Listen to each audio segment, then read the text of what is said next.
से जुड़ी हुई रखते हैं आपके सामने। ईरान का इजराइल पर ये बहुत बड़ा हमला हो गया है। बेट शमेश पर मिसाइल से अटैक किया गया है।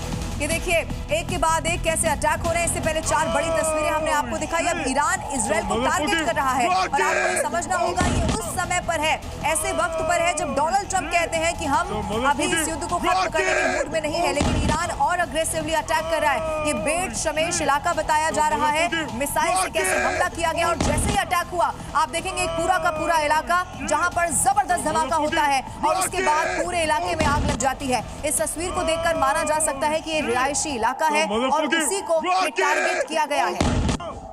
अब जैसे रूस यूक्रेन युद्ध अब तक किसी नतीजे पर नहीं पहुंच पाया है, वैसे ही ईरान युद्ध भी लंबा चलने वाला है, क्योंकि एक तरफ ट्रंप नेतन्याहू और दूसरी तरफ ईरान का रुख देखकर बिल्कुल साफ है कि युद्ध में अभी और बर्बादी देखना बाकी है, क्योंकि ट्रंप ने साफ कर दिया है कि वो सरेंडर नहीं चाहते हैं। तो ट्रंप ईरान पर और बड़ा हमला करने वाले हैं। क्या खामेनेई के बाद अब अमेरिका के टारगेट पर ईरान का इस्लामिक शासन है? इस रिपोर्ट में आप देखिए।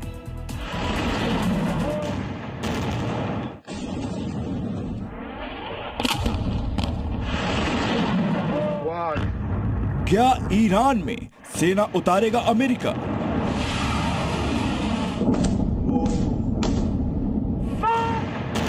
ट्रंप के बयान से और भयंकर हुआ युद्ध।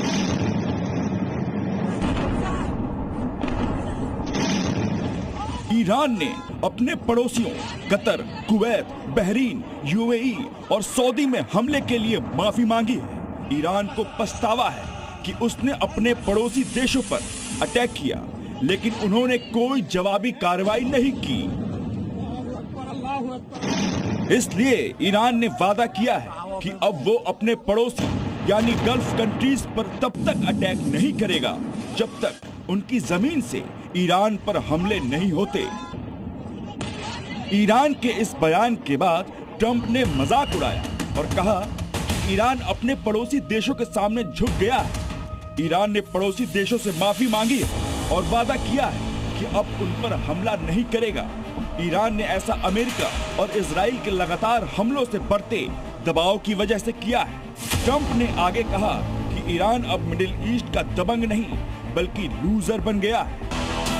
ट्रंप के बयान बता रहे हैं कि ईरान के सरेंडर करने तक हमले नहीं रुकेंगे, और जबकि ईरान के रुख से साफ हो गया है कि वो लंबे समय तक लड़ने की तैयारी कर रहा है। लेकिन अब तक हुए हमलों में ईरान की आधा से ज्यादा missile attack, nuclear facility, strategic locations पर ताबड़तोड़ अटैक हुए। ईरान में अब तक 6,668 सिविल इलाकों को निशाना बनाया गया। हमलों में 5,535 घरों और 1,041 दुकानों को नुकसान पहुंचा।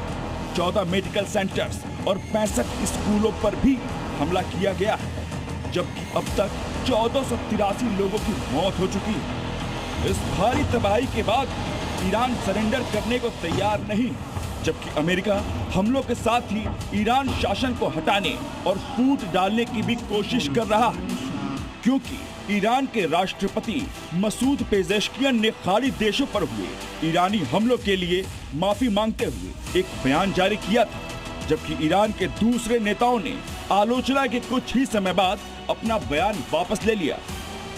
साथ ही ईरान से सटे इराक के इलाकों में कुर्द आतंकियों और उनके नेताओं से संपर्क किया है, ताकि ईरान में गृह युद्ध जैसे हालात पैदा किए जा सके और जल्द से जल्द खामेनेई समर्थकों और इस्लामिक शासन की वकालत करने वालों को ईरान की सत्ता से हटाया जा सके। ब्यूरो रिपोर्ट, जी मीडिया।